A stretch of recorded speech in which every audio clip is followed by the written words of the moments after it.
വർഗീയതയുടെ തിമിരം തലയ്ക്ക് കയറിയ മാനസിക രോഗികളെക്കാൾ ഭീകരരായ ഹിസ്റ്റീരിയ ബാധിച്ച പോലത്തെ ഒരു വിഭാഗം ആളുകൾ, അത് ഇന്ത്യ രാജ്യത്തിന്റെ ഭരണം കൂടി കൈകളിലേക്ക് എത്തിയപ്പോൾ എല്ലാം ഞങ്ങളുടെ കാൽക്കീഴിലാണ് എന്ന് തോന്നിക്കുന്ന ഒരു കൂട്ടം ആളുകളുടെ ജൽപ്പനങ്ങളുടെ പേരിലാണ് ഇന്ന് നാം ഇവിടെ ഒരുമിച്ച് കൂടിയിരിക്കുന്നത്.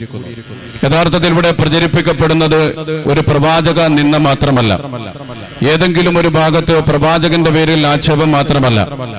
കഴിഞ്ഞ 98 വർഷമായി ഇന്ത്യ രാജ്യത്ത് RSS എന്ന് പറയുന്ന വർഗീയ പ്രസ്ഥാനം ഈ രാജ്യത്തെ ജനങ്ങൾക്ക് പറഞ്ഞും പഠിപ്പിച്ചും ചൊല്ലിയും കൊടുത്തുകൊണ്ടിരിക്കുന്ന ഇസ്ലാമിക വിരോധത്തിന്റെ, മുസ്ലിം വിരോധത്തിന്റെ അവസാന ലാപ്പിലാണ് പ്രവാചകനെ പരസ്യമായി, അതും ഇന്ത്യ രാജ്യം ഭരിക്കുന്ന ഒരു രാഷ്ട്രീയ പ്രസ്ഥാനത്തിന് നേതൃത്വം നൽകുന്ന ആളുകൾ, രാജ്യത്തിന്റെ നന്മയെ കാംക്ഷിച്ചുകൊണ്ട് നിലനിൽക്കേണ്ടുന്ന ആളുകൾ രാഷ്ട്രീയമായോ സംഘടനാപരമായോ മതപരമായോ യാതൊരുവിധ മര്യാദയും കാണിക്കാതെ പ്രവാചകർ സല്ലല്ലാഹു അലൈഹി വസല്ലമ തങ്ങളാകുന്ന ലോക നേതാവിനെ, ഇന്ത്യ രാജ്യത്തിലെ ഏതെങ്കിലും ഒരു പ്രാദേശിക നേതാവല്ല, ഏതെങ്കിലും ഒരു സ്റ്റേറ്റിന്റെ നേതാവല്ല, ഏതെങ്കിലും ഒരു പ്രത്യേക മതമുണ്ടാക്കിയിട്ട് കുറച്ച് അനുയായികളുമായി കറങ്ങി നടന്ന ആളല്ല. ലോകത്ത് മനുഷ്യർ എവിടെയെല്ലാം വസിക്കുന്നുവോ അവിടെയെല്ലാം വിശ്വാസികൾ ആദരപൂർവം അവരുടെ വിശ്വാസത്തിന്റെ ഭാഗമായി കാണുന്ന പ്രവാചകനെയാണ് ആക്ഷേപിക്കുവാൻ മുന്നോട്ട് വന്നിരിക്കുന്നത്. അവിടെ ആക്ഷേപം നടന്നു, ദിവസങ്ങളോളം കഴിഞ്ഞിട്ടും രാജ്യത്തിന്റെ ഉത്തരവാദിത്തപ്പെട്ട ആളുകൾ അതിനെതിരെ വന്നില്ല. ലോകത്ത് വിവിധ രാജ്യങ്ങളിൽ, പ്രത്യേകിച്ച് അറബ് രാജ്യങ്ങളിൽ, ഇന്ത്യ രാജ്യത്തിലെ 85 ലക്ഷത്തോളം വരുന്ന പ്രവാസികൾ താമസിക്കുന്ന അറബ് രാജ്യങ്ങളുടെ ഭരണാധികാരികളും അവിടുത്തെ ആക്ടിവിറ്റീസുകളും അവിടുത്തെ പാർലമെന്റ് മെമ്പർമാരുമൊക്കെ ഈ വിഷയം മുന്നോട്ട് കൊണ്ടുവരികയും ഇന്ത്യയുടെ സ്ഥാനപതിമാരെ, നയതന്ത്ര വിദഗ്ധന്മാരെ അവരുടെ ഓഫീസുകളിൽ നിന്ന് അവരുടെ ഓഫീസുകളിലേക്ക് വിളിച്ചു വരുത്തിയിട്ട് പ്രതിഷേധം അറിയിച്ചു കഴിഞ്ഞപ്പോഴാണ് ഒരുപക്ഷെ നമ്മുടെ നാട്ടിൽ തന്നെ ഇങ്ങനെ ഒരു സംഭവം നടന്നു എന്ന് ഭരണാധികാരികൾ ഓർമ്മിക്കുന്നത്. താൽക്കാലികമായി അവരെ സസ്പെൻഡ് ചെയ്തിട്ടുണ്ട്. ആ താൽക്കാലികമായ സസ്പെൻഡ് എന്ന് പറഞ്ഞാൽ നമുക്കറിയാം, ഒരു ഭാഗത്ത് അമ്പലം പണിയും പള്ളി പൊളിക്കുമെന്ന് ഒരു കൂട്ടർ പറയും, അത് RSSന്റെ ഒരു ശൈലിയാണ്. മറുഭാഗത്ത് ഒരു കൂട്ടം ആളുകൾ വന്നിട്ട് പറയും, അയ്യോ അമ്പലം പണിയണ്ട പള്ളി പൊളിക്കണ്ട എന്ന് പറയും. ഒരു ഭാഗത്ത് അടൽ ബിഹാരി വാജ്പേയിയെ പോലെയുള്ള മിതവാദികളെയും മറുഭാഗത്ത് നരേന്ദ്രമോദിയെ പോലെയുള്ള തീവ്രവാദികളെയും അണിനിരത്തിക്കൊണ്ടാണ് RSS അവരുടെ അജണ്ട കഴിഞ്ഞ 98 വർഷമായി ഇന്ത്യ രാജ്യത്ത് നടപ്പിലാക്കുന്നത്. അവർ പ്രധാനമായി പറയുന്നത് ഇന്ത്യ രാജ്യത്ത് ഹിന്ദുക്കളുടെ ശത്രുക്കളാണ് മുസ്ലിമീങ്ങളെന്നാണ്. എവിടെയാണ് ഹിന്ദുക്കൾക്ക് മുസ്ലിമീങ്ങൾ ശത്രുതയായിട്ടുള്ളത്? ഈ രാജ്യത്ത് മുസ്ലിമീങ്ങൾ കടന്നു വന്നത് AD 629-ലാണ്. പ്രവാചകർ സല്ലല്ലാഹു അലൈഹി വസല്ലമ തങ്ങൾ, അള്ളാഹുവിന്റെ പ്രവാചകൻ മദീനയിൽ ജീവിക്കുന്ന കാലഘട്ടത്തിലാണ് ഇന്ത്യ രാജ്യത്ത് കേരളത്തിന്റെ കൊടുങ്ങല്ലൂരിൽ മുസരിസിലേക്ക് പ്രവാചകന്റെ അനുയായികൾ കടന്നു വന്നത്.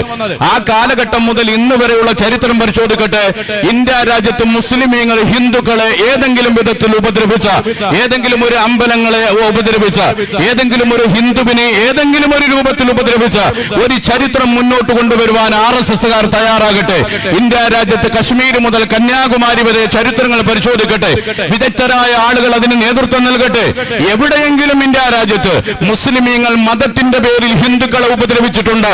ഏതെങ്കിലും ഒരു മുസ്ലിം സംഘടനകൾ മതത്തിന്റെ പേരിൽ ഹിന്ദുക്കളെ അപമതിച്ചിട്ടുണ്ടോ? ഏതെങ്കിലും ഒരു അമ്പലങ്ങളുടെ മുന്നിൽ വന്നിട്ട് കൂക്കി വിളിച്ചിട്ടുണ്ടോ? ഏതെങ്കിലും ഒരു ഹൈന്ദവ ആചാരങ്ങളെ ആക്ഷേപിച്ചിട്ടുണ്ടോ? ഏതെങ്കിലും ഹൈന്ദവ ദൈവങ്ങളെ ചീത്ത വിളിച്ചിട്ടുണ്ടോ? ഇല്ല. ഹിന്ദുക്കൾക്ക് ഭീഷണി ഒരിക്കലും മുസ്ലിമീങ്ങളായിട്ടില്ല. ഹിന്ദുക്കൾക്ക് ഭീഷണി എന്നും ഹിന്ദുക്കൾ തന്നെയാണ്. അഥവാ ബ്രാഹ്മണ ഫാസിസമാണ് ഹിന്ദുക്കൾക്ക് ഭീഷണിയായിട്ടുള്ളത്. പുലയന്മാർക്ക് വഴി നടക്കുവാൻ അവകാശമില്ലാതാക്കിയ ബ്രാഹ്മണ ഫാസിസമാണ് ഇന്ത്യക്കാർക്ക് ഭീഷണിയായിട്ടുള്ളത്. പറയന്മാർക്ക് വഴിയിലൂടെ നടക്കുവാൻ അവകാശം കൊടുക്കാതിരുന്ന ഹൈന്ദവ ഫാസിസമാണ് ഇന്ത്യ രാജ്യത്തിലെ ഹിന്ദുക്കൾക്ക് ഏതെങ്കിലും ഒരു രൂപത്തില് എന്തെങ്കിലും ഭീഷണിയായിട്ടുള്ളത്. മനുഷ്യനായി പോലും പരിഗണിക്കാതെ ദളിത് വിഭാഗത്തിൽപ്പെട്ടവനെ ചേറിലും ചെവിട്ടിലും ചവിട്ടിത്താഴ്ത്തിയ ഇവിടുത്തെ സവർണ മാടമ്പിമാരാണ് ഇവിടുത്തെ ഹിന്ദുക്കൾക്ക് ഏതെങ്കിലും രൂപത്തിൽ ഏതെങ്കിലും വിഷയത്തിൽ എന്തെങ്കിലും കുഴപ്പമുണ്ടാക്കിയിട്ടുണ്ടെങ്കിൽ. അല്ലാതെ ഒരു മുസ്ലിമും ഇവിടെ ഒരു ഹിന്ദുവിന് നേരെ ഒരു പ്രശ്നവുമായി വന്നിട്ടില്ല.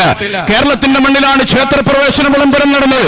എന്തിനു വേണ്ടിയാണ് ക്ഷേത്രപ്രവേശന വിളംബരം നടന്നത്?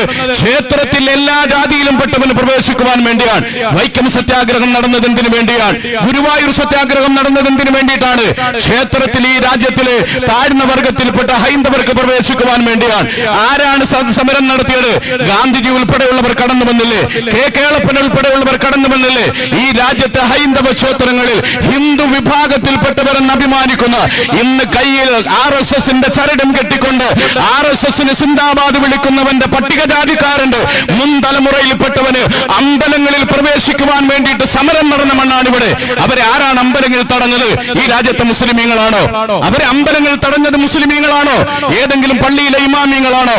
ഏതെങ്കിലും മുസ്ലിം സംഘടനകളാണോ? അല്ല, RSS വിഭാവനം ചെയ്യുന്ന ബ്രാഹ്മണിസമാണ് ഈ രാജ്യത്തെ പാവപ്പെട്ട ഹൈന്ദവനെ അമ്പലങ്ങളിൽ കയറ്റാതിരുന്നത്. അതിനുവേണ്ടിയാണ് ഇവിടെ സമരം നടന്നത്, അതിനുവേണ്ടിയാണ് ഇവിടെ പോരാട്ടങ്ങൾ നടന്നത്. ശ്രീനാരായണ ഗുരുദേവന്റെ നേതൃത്വത്തിൽ നടന്ന നവോത്ഥാന പ്രസ്ഥാനം, നാരായണ ഗുരുദേവൻ ആർക്കെതിരെയാണ് സമരം നടത്തിയത്? ഇവിടുത്തെ മുസ്ലിമീങ്ങൾക്കെതിരെയാണോ? നാരായണ ഗുരുദേവൻ പുകഴ്ത്തി പാടിയില്ലേ കരുണാവാൻ നബി മുത്തുരത്നമോ എന്ന്? ആ പ്രവാചകന്റെ അനുയായികളെ അദ്ദേഹം ബഹുമാനിച്ചില്ലേ? നവോത്ഥാനത്തിന് നേതൃത്വം നൽകിയ ശ്രീനാരായണ ഗുരുദേവൻ ആർക്കെതിരെയാണ് സമരം ചെയ്തത്? ഇവിടുത്തെ മുസ്ലിമീങ്ങൾക്കെതിരെയാണോ? അല്ല, RSS വിഭാവനം ചെയ്യുന്ന ബ്രാഹ്മണ ഹിന്ദുത്വത്തിനെതിരെയാണ്. എന്തിനാണ് മഹാത്മാ അയ്യങ്കാളി അനന്തപുരിയുടെ തെരുവീതിയിലൂടെ വില്ലുവണ്ടിയിൽ കയറി സഞ്ചരിച്ച് കടന്നു വന്നത്? എന്തിനു വേണ്ടിയാണ്? ഇവിടുത്തെ ഹൈന്ദവ സഹോദരന്മാർ നന്നായി മനസ്സിലാക്കണം. നിങ്ങളുടെ ശത്രുക്കൾ ഞങ്ങളല്ല, നിങ്ങളുടെ ശത്രുക്കൾ ഇവിടുത്തെ RSS ആണ്. RSS വിഭാവനം ചെയ്യുന്ന ഹൈന്ദവ ഫാസിസമാണ്. അല്ലാതെ നിങ്ങൾക്ക് ഒരു കാലഘട്ടത്തിലും ഒരു ഭാഗത്തും മുസ്ലിമീങ്ങൾ ശത്രുക്കളായി വന്നിട്ടില്ല. നിങ്ങളെ ഞങ്ങൾ തോളോട് ചേർത്ത് നിർത്തിയിട്ട് മാത്രമേ ഉള്ളൂ. നിങ്ങളെ ഞങ്ങൾ തോളോട് ചേർത്ത് നിർത്തിയിട്ടേ ഉള്ളൂ. എന്തിനാണ് മഹാത്മാ അയ്യങ്കാളി ഈ രാജ്യത്ത് പ്രക്ഷോഭത്തിന് നേതൃത്വം നൽകിയത്? പഞ്ചമി എന്ന പെൺകുട്ടിയുമായി അറിവ് പഠിക്കുവാൻ പള്ളിക്കൂടത്തിന്റെ വരാന്ത കയറി വന്നപ്പോൾ ദളിതയായി പോയതിന്റെ പേരിൽ, അവർണയായി പോയതിന്റെ പേരിൽ അവൾക്ക് പഠിക്കുവാൻ അവകാശം കൊടുക്കുകയില്ല എന്ന് പറഞ്ഞ സവർണ തമ്പുരാക്കന്മാർക്കെതിരെ അയ്യങ്കാളി എന്തിനാണ് സമരം ചെയ്തത്? മുസ്ലിമീങ്ങൾക്കെതിരെ അല്ല സമരം ചെയ്തത്. ഇവിടെ അയ്യങ്കാളി കായലോരങ്ങളിൽ വള്ളങ്ങൾ ഒരുമിച്ച് കൂട്ടിയിട്ട് എന്തിനാണ് കായൽ സമരം നടത്തിയത്? കരയിൽ ഒരുമിച്ച് കൂടിയിരുന്ന്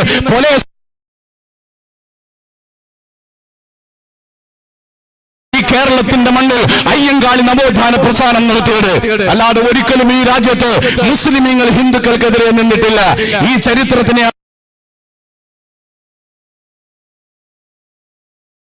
വന്നവരല്ല, മുസ്ലിമീങ്ങൾ ഇവിടെ നിന്നും ഓട് പൊളിച്ചു വന്നവരല്ല. ഈ രാഷ്ട്രപ്രസ്ഥാനം ഇവിടെ ഉദയം ചെയ്തപ്പോൾ, ബ്രിട്ടീഷുകാരൻ ഈ രാജ്യത്തിന് രണ്ടായി വെട്ടിമുറിച്ചപ്പോൾ, പാകിസ്ഥാൻ എന്ന് പറയുന്ന ഒരു രാജ്യമുണ്ടാക്കിയിട്ട് ഇസ്ലാമിക ശരീഅത്ത് അവിടെ നിയമമാക്കിയിട്ട് പച്ച പതാകയിൽ ചന്ദ്രക്കല വെച്ചിട്ട് അവിടുത്തെ ദേശീയ പതാക ഉയർത്തിക്കെട്ടിയപ്പോൾ ഞങ്ങൾക്ക് പാകിസ്ഥാൻ വേണ്ട, ഞങ്ങൾക്ക് ഇസ്ലാമിക ശരീഅത്തിന്റെ ഭരണം വേണ്ട, ഞങ്ങൾക്ക് ജനിച്ചു വീണ ഈ രാജ്യം മതിയെന്ന് ഉറക്കെ പ്രഖ്യാപിച്ചുകൊണ്ട് ഈ രാജ്യത്തിന്റെ അനന്തരാവകാശികളായ ഞങ്ങളുടെ മുൻഗാമികൾ, അവരുടെ പിൻഗാമികളാണ് ഞങ്ങൾ. ഇവിടെ നിന്നും ഓട് പൊളിച്ചു വന്നവരല്ല. ഈ രാജ്യത്ത് 20 കോടി മുസ്ലിമീങ്ങളായതിനെ നിങ്ങൾക്ക് അസഹിഷ്ണുതയോടെയാണ് നിങ്ങൾ കാണുന്നതെങ്കിൽ അത് ഞങ്ങളുടെ കുറ്റമല്ല. നിങ്ങൾ ആട്ടും വിലക്കും വഴിയാട്ടും നടത്തിയിട്ട് വഴിയിലൂടെ നടക്കുവാൻ പറ്റാത്ത, മനുഷ്യക്കോലത്തിൽ ജീവിക്കുവാൻ പറ്റാതിരുന്ന പാവപ്പെട്ടവൻ അവൻ മതപരിവർത്തനം നടത്തിയിട്ടാണ് ഈ രാജ്യത്ത് ഇസ്ലാം വളർന്നത്. ഇവിടുത്തെ പൊലയനും പറയനും പാവപ്പെട്ടവനും അവർക്ക് മനുഷ്യരായി ജീവിക്കുവാൻ വേണ്ടിയിട്ട് എത്രയോ ദൂരം വഴിതെറ്റു നിൽക്കുമോ ചെറുമൻ പോയി തൊപ്പിയിട്ടാൽ ചുറ്റും അവനെത്തി ചാരത്തിരുത്തണം, ചുറ്റും പേടിക്കേണ്ട നമ്പുരാനെ എന്ന് ബഹുമാനപ്പെട്ട കുമാരനാശാൻ പാടിയതുപോലെ തൊപ്പിയിട്ടാൽ മുസ്ലിമായാൽ മനുഷ്യനായി ജീവിക്കാമെന്നുള്ള ബോധ്യത്തിന്റെ പേരിലാണ് ഈ രാജ്യത്ത് 20 കോടി മുസ്ലിമീങ്ങൾ ഉണ്ടായത്. അല്ലാതെ എവിടെയും ഇസ്ലാമും മുസ്ലിമീങ്ങളും ഇവിടുത്തെ ഹിന്ദുക്കളും തമ്മിൽ കലഹങ്ങൾ ഉണ്ടായിട്ടില്ല. 7 നൂറ്റാണ്ട് കാലമാണ് ഈ രാജ്യം ഇസ്ലാമിക ഭരണാധികാരികൾ ഭരിച്ചത്. ആ 7 നൂറ്റാണ്ട് കാലം ഇസ്ലാമിക ഭരണാധികാരികൾ ഭരിച്ചപ്പോൾ ഇവിടെ ഒരു മതപരിവർത്തനവും നടത്തിയിട്ടില്ല. അന്ന് അവർ വെറും 8% മാത്രമായിരുന്നു മുസ്ലിമീങ്ങൾ. ഇവിടുത്തെ ഹൈന്ദവ സഹോദരന്മാരുടെ നേതാക്കന്മാർ അവരുടെ കൊട്ടാരങ്ങളുടെ ദർബാറുകളിൽ അവരുടെ എല്ലാവിധത്തിലുമുള്ള ആനന്ദത്തോടെ അവർ ഭരണത്തിൽ കഴിഞ്ഞുകൂടിയവരാണ്. അക്ബർ ചക്രവർത്തിയുടെ നവരത്നങ്ങളിൽ ക്ഷത്രിയന്മാരായിരുന്നു കൂടുതലുള്ളത്. അതുപോലെ തന്നെ ഔറംഗസീബിന്റെ കൊട്ടാരത്തിന്റെ ഉള്ളിൽ പണ്ഡിതന്മാരായി വിളിച്ചത് ഇവിടുത്തെ ബ്രാഹ്മണന്മാരും ക്ഷത്രിയന്മാരുമായിരുന്നു. ആയിരക്കണക്കിന് വർഷങ്ങളായി ഇവിടെ മുസ്ലിമീങ്ങളും ഹിന്ദുക്കളും തമ്മിൽ ഒരു പ്രശ്നമില്ല. പിന്നെ എപ്പോഴാ പ്രശ്നമുണ്ടായത്? 1893 മഹാരാഷ്ട്ര മുതൽ കന്യാകുമാരി വരെ ഇവിടുത്തെ ദളിത് വിഭാഗത്തിൽപ്പെട്ടവർ പ്രക്ഷോഭം ആരംഭിച്ചു. ആ പ്രക്ഷോഭത്തിന് നേതൃത്വം നൽകിയ മഹാരാഷ്ട്രയിലെ ജ്യോതിറാവ് പുലയുടെ നേതൃത്വത്തിലുള്ള മറാത്ത പ്രക്ഷോഭത്തിന്റെ നാടുകളിൽ തമിഴ്നാട്ടിൽ പെരിയോറുടെ നേതൃത്വത്തിൽ ദ്രാവിഡ ഘടകമുണ്ടാക്കിയിട്ട് മനുഷ്യനായി ജീവിക്കാനുള്ള സമരമുഖങ്ങൾ തുറന്നു വെച്ചപ്പോൾ, ശ്രീനാരായണ ഗുരുദേവന്റെ നേതൃത്വത്തിൽ നവോത്ഥാന പ്രസ്ഥാനം കേരളത്തിൽ ഉണ്ടായപ്പോൾ, അതുപോലെ മഹാത്മാ അയ്യങ്കാളിയുടെ നേതൃത്വത്തിൽ മനുഷ്യനായി ജീവിക്കുവാനുള്ള സമരം നടത്തപ്പെട്ടപ്പോൾ ഇവിടെ RSSന് മനസ്സിലായി ഇനി പിടിച്ചു നിൽക്കുവാൻ പറ്റുകയില്ല. ഇവിടുത്തെ പാവപ്പെട്ട സമുദായക്കാർ മുന്നോട്ട് വരികയാണ്. ഇനി പിടിച്ചു നിൽക്കുവാൻ പറ്റുകയില്ല. ഇനി ഒരു മാർഗം, ഒരു പുതിയ ശത്രുവിനെ നിർമ്മിക്കലാണ്. ആ ശത്രുവിനെ നിർമ്മിച്ചതാണ് ഇന്ത്യ രാജ്യത്തിന്റെ ആഭ്യന്തര ശത്രുക്കളായി മുസ്ലിമീങ്ങളെ, ക്രൈസ്തവരെ, മൂന്നാമത് കമ്മ്യൂണിസ്റ്റുകാരെ. ഒരുപക്ഷെ PC ജോർജിന്റെ നേതൃത്വത്തിലൊക്കെ ഇപ്പോൾ ഫയലും തൂക്കിയിട്ട് പലരുടെയും വടക്കേപ്പുറത്ത് കിടക്കുന്നുണ്ട്. ജോർജ് അച്ചായ മുസ്ലിമീങ്ങൾ കഴിഞ്ഞാൽ രണ്ടാമത്തെ ലിസ്റ്റിലെ ഒന്നാമത്തെ ആളാണ് നിങ്ങൾ. നിങ്ങൾക്ക് രക്ഷയില്ല. നിങ്ങൾ കരുതണ്ട, RSSകാർ നിങ്ങൾക്ക് പാലൂട്ടി തരുമെന്ന്. ഇന്ന് PC ജോർജിന് ഐക്യദാർഢ്യമെന്ന് വിളിച്ചുകൊണ്ട് നിങ്ങളുടെ കാറിന്റെ പിറകിലോടുന്ന BJPക്കാർ നാളെ നിങ്ങൾ ക്രിസ്ത്യാനിയാണ് എന്നതിന്റെ പേരിൽ മാത്രം നിങ്ങളെ ഈ നാട്ടിൽ നിന്ന് പായിക്കുവാൻ മുന്നോട്ട് വരും. കാരണം അത് RSSന്റെ പ്രത്യയശാസ്ത്രമാണ്. 1923 VD സബർക്കർ എഴുതി വെച്ചത് ഈ രാജ്യത്തിന്റെ ആഭ്യന്തര ശത്രുക്കളിൽ ഒന്നാമത്തെ മുസ്ലിമീങ്ങളാണെന്നാണ്. രണ്ടാമത്തെ ശത്രുക്കൾ ക്രൈസ്തവരാണ്. മൂന്നാമത്തെ ശത്രുക്കൾ കമ്മ്യൂണിസ്റ്റുകാരുമാണ്. പിന്നെ ദലിതരാണ്. പിന്നെ നെഹ്റുയിസ്റ്റുകളാണ്. പിന്നെ ഗാന്ധിയൻ ചിന്താഗതിക്കാരാണ്. പിന്നെ സ്വതന്ത്ര ചിന്താഗതിക്കാരായ ആളുകളാണ്. അവരെ മുഴുവനും തുടച്ചു നീക്കിക്കൊണ്ട് ഇവിടെ ഒരു പുതിയ രീതിയാണ് ഉണ്ടാക്കിയെടുക്കുവാൻ ഇവിടുത്തെ RSSന്റെ നേതൃത്വത്തിൽ നടക്കുന്നതെങ്കിൽ അതിനെതിരെയുള്ള സമരജാലകളാണ് ഇന്ത്യ രാജ്യത്തിന്റെ തെരുവീതികളിൽ മുടങ്ങുന്നത് എന്ന് പ്രിയമുള്ള സഹോദരങ്ങളെ മനസ്സിലാക്കണം. പ്രവാചക സ്നേഹം നമ്മുടെ അടിത്തറയാണ്. അത് വിശ്വാസത്തിന്റെ ഭാഗമാണ്. ഇത് തീവ്രവാദികളായിട്ട് ഒരു വിഭാഗം ആളുകൾ നടത്തുന്നതാണ് എന്ന് ഇവിടുത്തെ ഹൈന്ദവ സഹോദരന്മാർക്കെതിരെയുള്ള സമരമാണെന്നോ ആരും കരുതി പോകുവാൻ പാടില്ല. പ്രവാചക സ്നേഹം അള്ളാഹു നിയമിച്ചതാണ്. അതിന്റെ വിധി പറയുവാൻ രാജ്ഭവനിൽ ഇരിക്കുന്ന ഗവർണർക്ക് അവകാശമില്ല. ഭരണകൂടം കൈയാളുന്ന രാഷ്ട്രപതിമാർക്കോ ഇവിടുത്തെ പ്രധാനമന്ത്രിമാർക്കോ ഇവിടുത്തെ മുഖ്യമന്ത്രിമാർക്കോ ഇവിടുത്തെ മതവിശ്വാസത്തിൽ കൈകടത്തുവാൻ അവകാശമില്ല. 947 ബ്രിട്ടീഷുകാരൻ ഈ രാജ്യത്ത് നിന്ന് പോകുമ്പോ നിങ്ങൾക്കും ഞങ്ങൾക്കും ഒരുപോലെ സ്വാതന്ത്ര്യം തന്നിട്ടാണ് പോയത്. 950 ബാബാ സാഹേബ് അംബേദ്കറുടെ നേതൃത്വത്തിൽ ഇവിടെ ഒരു ഭരണഘടന ഉണ്ടാക്കിയിട്ടുണ്ടെങ്കിൽ ആ ഭരണഘടനയിൽ നിങ്ങളും ഞങ്ങളും തുല്യരാണ്. നിങ്ങൾക്ക് ജയ് ശ്രീറാം എന്ന് വിളിക്കാമെങ്കിൽ ഞങ്ങൾക്ക് അല്ലാഹു അക്ബർ എന്ന് വിളിക്കാം. നിങ്ങൾക്ക് അമ്പലങ്ങൾ പണിയാമെങ്കിൽ ഞങ്ങൾക്ക് പള്ളികൾ പണിയാം. നിങ്ങൾക്ക് കിഴക്കോട്ട് തിരിഞ്ഞു നിന്ന് സൂര്യ നമസ്കാരം ചെയ്യാമെങ്കിൽ ഞങ്ങൾക്ക് പടിഞ്ഞാറോട്ട് തിരിഞ്ഞു നിന്നുകൊണ്ട് നിസ്കരിക്കുവാനുള്ള അവകാശം അത് ആരുടെയും ഔദാര്യമല്ല. ഇന്ത്യൻ ഭരണഘടന ഞങ്ങൾക്ക് നൽകുന്ന അവകാശമാണ്. ആ അവകാശത്തിന് വേണ്ടിയുള്ള പോരാട്ടങ്ങളിൽ ഞങ്ങൾ തെരുവുകളിൽ ഉണ്ടാകും. ഞങ്ങൾ എന്നും തെരുവുകളിൽ ഉണ്ടാകും. ഇനി എന്നും ഞങ്ങളുടെ ജീവിതം തെരുവിലാകാൻ സാധ്യതയുണ്ട്. കാരണം അത്രമാത്രം ഫാസിസ്റ്റുകൾ ഇവിടെ വല്ലാത്ത അവസ്ഥകൾ ഉണ്ടാക്കിക്കൊണ്ടിരിക്കുകയാണ്. അതുകൊണ്ട് തെരുവിൽ നിന്ന് ഞങ്ങൾ വീടുകളിലേക്ക് പോകുന്നില്ല. ഞങ്ങൾ ഇനി തെരുവിൽ അന്തിയുറങ്ങാൻ പോവുകയാണ്. കാരണം ഞങ്ങൾക്ക് ഈ രാജ്യത്ത് ജീവിക്കണം. ഞങ്ങൾക്ക് പാകിസ്ഥാൻ ഞങ്ങളുടെ ഒന്നാം രാജ്യമല്ല, രണ്ടാം രാജ്യവുമല്ല. ഞങ്ങളുടെ ഒന്നാമത്തെയും രണ്ടാമത്തെയും രാജ്യം ഇന്ത്യ രാജ്യമാണ്. ഈ രാജ്യത്ത് ഞങ്ങൾ ജനിച്ചു വീണവരാണ്. ഇവിടെ ഞങ്ങൾ പൊരുതുക തന്നെ ചെയ്യും. ഇവിടെ ഞങ്ങൾ ജീവിക്കുക തന്നെ ചെയ്യും. ആ ജീവിക്കുവാനുള്ള അവകാശത്തിന്റെ പോരാട്ടങ്ങളിൽ ഞങ്ങളുടെ കുഞ്ഞുങ്ങൾ നഷ്ടപ്പെട്ടു പോയേക്കാം. ഞങ്ങളുടെ ഭാര്യമാർ നഷ്ടപ്പെട്ടു പോയേക്കാം. ഞങ്ങളുടെ പള്ളികൾ തകർക്കപ്പെട്ടേക്കാം. ഞങ്ങളുടെ ജീവിതം ഇല്ലായ്മയായേക്കാം. പക്ഷേ പോരാട്ട ഭൂമികളിൽ നിന്ന് തോറ്റുപോകുവാൻ ഞങ്ങൾ തയ്യാറല്ല പ്രഖ്യാപിച്ചുകൊണ്ടാണ് ഞങ്ങൾ ഇവിടെ ഒരുമിച്ച് കൂടിയിരിക്കുന്നത്. തോറ്റുപോകുവാൻ ഞങ്ങൾ തയ്യാറല്ല. ഒരിക്കലും ഞങ്ങൾ തോറ്റുപോകുവാൻ തയ്യാറല്ല. നിങ്ങൾ നന്നായി മനസ്സിലാക്കിക്കൊള്ളുക. നിങ്ങൾക്ക് പറ്റുന്ന രൂപത്തിലല്ല നിങ്ങൾ കാര്യങ്ങൾ ചെയ്തുകൊണ്ടിരിക്കുക. നിങ്ങൾ കൊന്നു തീർത്തുകൊള്ളുക. നിങ്ങളുടെ ശൈലി അങ്ങനെയാണല്ലോ. ഗുജറാത്തിന്റെ കലാപത്തിൽ, മുംബൈയുടെ കലാപത്തിൽ, അതുപോലെ തന്നെ രാജ്യത്ത് നടന്ന വിവിധ കലാപങ്ങൾ നിങ്ങൾ ആയിരക്കണക്കിന് ജനങ്ങളെ കൊന്നിട്ടുണ്ടല്ലോ. നിങ്ങൾ കൊന്നു തീർത്തുകൊള്ളുക. പക്ഷേ നിങ്ങൾ കൊന്നു തീർക്കുന്ന ഓരോ ആളുകളുടെ ചോരത്തുള്ളികളിൽ നിന്ന് 1000 ആളുകൾ അന്തരീക്ഷത്തിൽ ഉയർന്നു നിന്നുകൊണ്ട് ഈ രാജ്യത്ത് മതേതര ജനാധിപത്യത്തിന് വേണ്ടിയുള്ള പോരാട്ടം നിങ്ങൾക്ക് ഭീഷണിയുള്ള എത്രയോ പേരെ നിങ്ങൾ ജയിലിൽ അടച്ചിരിക്കുന്നു. ഈ മണ്ണിന്റെ പുത്രനായ അബ്ദുൽ നാസർ മൈദനി ഉൾപ്പെടെ നിങ്ങൾ എത്രയോ പേരെ നിങ്ങൾ ഭീകരവാദ കുറ്റം ആരോപിച്ചുകൊണ്ട് ജയിലിൽ അടച്ചിരിക്കുന്നു. നിങ്ങൾ ഞങ്ങളെ ജയിലിൽ അടച്ചുകൊള്ളുക. ഞങ്ങളത് ഞങ്ങളുടെ കൊട്ടാരങ്ങളാക്കി മാറ്റിക്കൊണ്ട് ഞങ്ങൾ അവിടെ ജീവിക്കുന്നവരാകുന്നതാണ്. നിങ്ങൾ ഞങ്ങളുടെ ഇറച്ചിയും മീനും നിഷേധിച്ചു കൊള്ളുക. ഞങ്ങൾ പച്ചില തിന്ന് ജീവിക്കും. ഞങ്ങൾ ആരുടെ മുന്നിലും ഇഴഞ്ഞു വരികയില്ല. നിങ്ങൾ ഞങ്ങളുടെ വെള്ളം നിരോധിച്ചു കൊള്ളു. ആകാശത്തിൽ നിന്ന് അന്തരീക്ഷത്തിൽ നിന്ന് താഴേക്ക് വീഴുന്ന ജലകണികൾ ഞങ്ങളുടെ പാനമായി ഞങ്ങൾ ഉപയോഗിക്കുന്നതാണ്. നിങ്ങൾ ഞങ്ങളുടെ പള്ളികൾ തകർത്തുകൊള്ളുക. ഈ കാണുന്ന റോഡുകളും മൈതാനങ്ങളും ഞങ്ങളുടെ പള്ളികളായി ഞങ്ങൾക്ക് നിസ്കരിക്കുവാൻ അവകാശമുണ്ട്. നിങ്ങൾ ഞങ്ങളുടെ മദ്രസകൾ പൂട്ടിക്കൊള്ളുക. ഞങ്ങളുടെ ഭാര്യമാർ, ഞങ്ങളുടെ പ്രിയപ്പെട്ട സഹോദരിമാർ ഗർഭിണികളാകുമ്പോൾ അവരുടെ ഗർഭപാത്രങ്ങളെ ഞങ്ങൾ മദ്രസകളാക്കിക്കൊണ്ട് ഈ രാജ്യത്തിന്റെ രണ്ടാം സ്വാതന്ത്ര്യ സമരത്തിനു വേണ്ടി ഞങ്ങളുടെ പെണ്ണുങ്ങൾ പ്രസവിക്കുന്ന പ്രസവിക്കുന്ന, ഞങ്ങളുടെ സഹോദരിമാർ പ്രസവിക്കുന്ന ഓരോ കുഞ്ഞുങ്ങളും ഈ രാജ്യത്തിന്റെ സ്വാതന്ത്ര്യത്തിന് വേണ്ടിയുള്ള രണ്ടാം സ്വാതന്ത്ര്യ സമര പോരാട്ടങ്ങളിൽ നിങ്ങളുടെ കൂടെ ഉണ്ടാകും. നിങ്ങൾ മനസ്സിലാക്കണം, ഇത് ആരാ പറയുന്നതെന്ന്. ഇത് നിസ്സാരമായി പറയുന്ന വാക്കുകളല്ല. നിങ്ങൾ നന്നായി മനസ്സിലാക്കിക്കൊള്ളുക. ഈ രാജ്യത്ത് ബ്രിട്ടീഷുകാർക്കെതിരെയുള്ള പോരാട്ടങ്ങൾ നിങ്ങൾക്ക് ഒന്നും പറയാനില്ല. നിങ്ങൾ എവിടെയാണ് ഈ രാജ്യത്തിന് വേണ്ടി സംഭാവന നൽകിയിട്ടുള്ളത്? നിങ്ങൾ എവിടെയാണ് ഒരു സമരം നടത്തിയിട്ടുള്ളത്? നിങ്ങൾ ബ്രിട്ടീഷുകാരുടെ ഒറ്റുകാരായിരുന്നല്ലോ. നിങ്ങൾ ഒരുപാട് പാവപ്പെട്ട സഹോദരങ്ങൾ ബ്രിട്ടീഷുകാർക്ക് ഒറ്റുകൊടുത്തവരാണല്ലോ, മാപ്പെഴുതി കൊടുത്തവരാണല്ലോ. ആ മാപ്പ് നിങ്ങൾ ഇപ്പോഴും ആവർത്തിച്ചു കൊണ്ടിരിക്കുകയാണല്ലോ. ഞങ്ങൾ അങ്ങനെയുള്ളവരല്ല. നിങ്ങൾക്കറിയുമോ, ഈ രാജ്യത്ത് ബ്രിട്ടീഷുകാർക്കെതിരെയുള്ള പോരാട്ടങ്ങളിൽ ഏതെങ്കിലും ഒരു രാജാവ് നേരിട്ട് യുദ്ധത്തിൽ പങ്കെടുത്ത് മരിച്ചിട്ടുണ്ടെങ്കിൽ അത് ഷഹീദ് മില്ലത്ത് ടിപ്പു സുൽത്താനാണ്. ആ ടിപ്പു സുൽത്താന്റെ അനുയായികളാണ് പറയുന്നത്, ഞങ്ങൾ പോരാട്ട ഭൂമികൾ തളർന്നു വീഴുകയില്ല.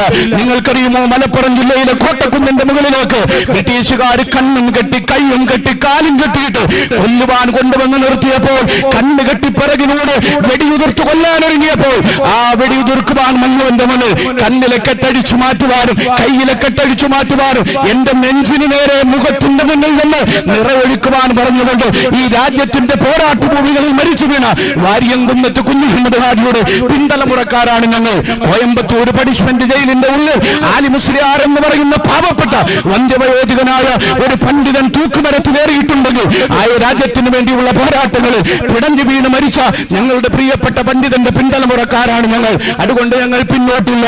ഈ തെരുവിൽ ഒരുപക്ഷെ 100 പേരോ 200 പേരോ 300 പേരോ ഒരുമിച്ച് കൂടിയ ഈ ഒരു കൂട്ടം ഒരുപക്ഷെ നാളെ ഇന്ത്യയുടെ ഗ്രാമഗ്രാമാന്തരങ്ങളിൽ തെരുവുകളിൽ ഓരോ സ്ഥലങ്ങളിലും പ്രതിഷേധത്തിന്റെ ജാലകളായി മുന്നോട്ട് വരും. നിങ്ങൾ കൈവെക്കുന്നത് വല്ലാത്ത കാര്യത്തിനാണ്. നിങ്ങൾ തീക്കൊണ്ടുകൊണ്ടാണ് തലയെറിയുന്നത്. നിങ്ങൾ എന്തെല്ലാം ചെയ്താലും ഞങ്ങൾ പൊറുക്കും. പക്ഷേ ഞങ്ങളുടെ നെഞ്ചിന്റെ ഉള്ളിൽ ഞങ്ങളുടെ വിശ്വാസത്തിന്റെ ഭാഗമായി ഞങ്ങൾ കുടിച്ചിട്ടിരിക്കുന്ന ഞങ്ങളുടെ പ്രവാചകർ സയ്യിദുനാ മുഹമ്മദ് റസൂലുള്ളാഹി സ്വല്ലല്ലാഹു അലൈഹി വസല്ലം തങ്ങൾക്കെതിരെ ആര് പറഞ്ഞാലും, അത് രാജ്യം ഭരിക്കുന്നവനായാലും ലോകം ഭരിക്കുന്നവനായാലും, അവന്റെ മുന്നിൽ ഉറച്ചു നിന്നുകൊണ്ട് പാടില്ല, ഞങ്ങൾ എതിർക്കുക തന്നെ ചെയ്യുമെന്ന് പറയാനുള്ള ധൈര്യം ഞങ്ങൾക്കുണ്ടായിട്ടുണ്ട്. ആ ധൈര്യത്തിന്റെ ഒന്നാമത്തെ സൂചനയാണ് ഈ പരിപാടി എന്ന് മാത്രം പറഞ്ഞുകൊണ്ട് എന്റെ വാക്കുകൾ നിർത്തുന്നു. അസ്സലാമു അലൈക്കും.